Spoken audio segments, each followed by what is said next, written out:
दीवार पर टंगी सास। पंजाबी में कहावत है, सास चंगी होवे या ते दीवार ते टंगी होवे। संगीता की शादी भी एक ऐसे ही घर में होती है जहां उसकी सास दीवार पर टंगी होती है। ससुर और पति शादी के पहले दिन उसे सास के फोटो के सामने ले जाते हैं, जहां ससुर जी कहते हैं, बेटा बेटा संगीता, ये तुम्हारी सास थी, बहुत नेक और भली, लेकिन थोड़ी गुस्सैल थी। गुस्सा आने पर सब तहस नहस कर देती थी, पर अब ये इस दुनिया में नहीं है। हाँ संगीता, माँ होती तो तुम इनकी कोई बात टाल नहीं सकती थी, वरना तो माँ घर में भूचाल ले आती।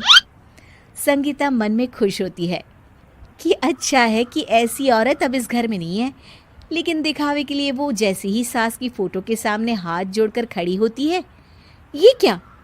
सास उसे देखकर मुस्कुराने लगी।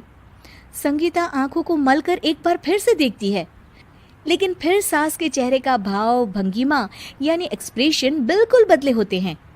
वो अपने पति और ससुर को कहती है, माँ की तस्वीर तो स्माइल कर रही है। ना ना बेटी, ये कैसे संभव है? जरूर तुम्हें कोई गलती हुई होगी, ऐसा कैसे हो सकता है? लगता है तुम शादी की सारी फॉर्मेलिटी करते करते थक गई हो, तुम्हें आराम की जरूरत है संगीता। खैर, सारे संगीता की बात को इग्नोर कर कमरे में चले जाते हैं।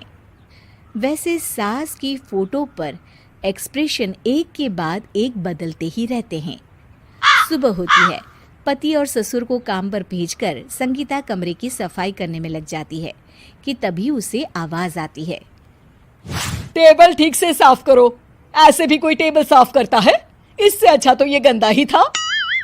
किसी औरत की आवाज सुन संगीता दंग रह जाती है और सोचने लगती है कि आवाज कहाँ से आई।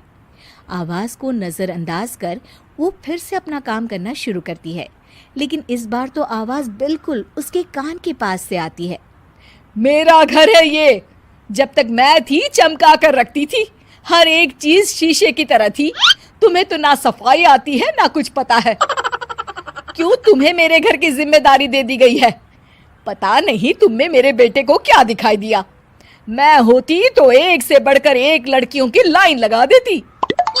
अब संगीता को समझने में देर नहीं लगी कि ये आवाज किसी और की नहीं बल्कि उसकी सास की है, जो दीवार पर टंगी है।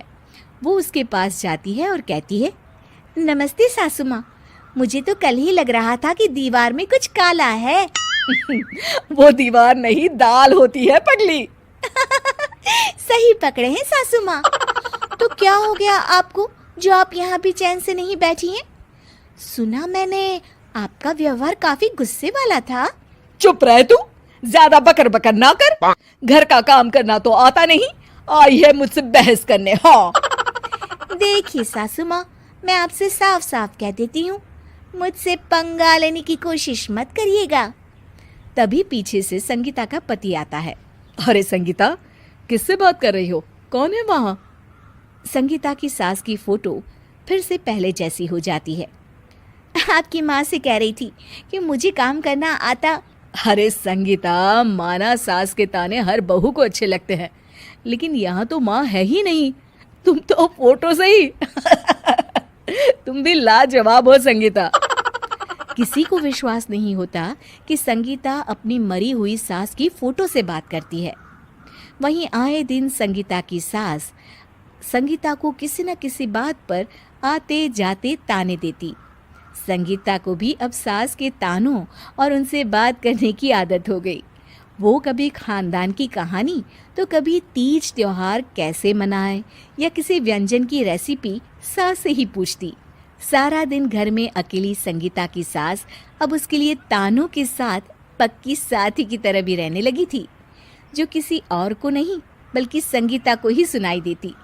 तो देखा आपने, सास बहू का रिश्ता हर रिश्ते से ऊपर होता है, फिर चाहे वो खट्टा हो या मीठा।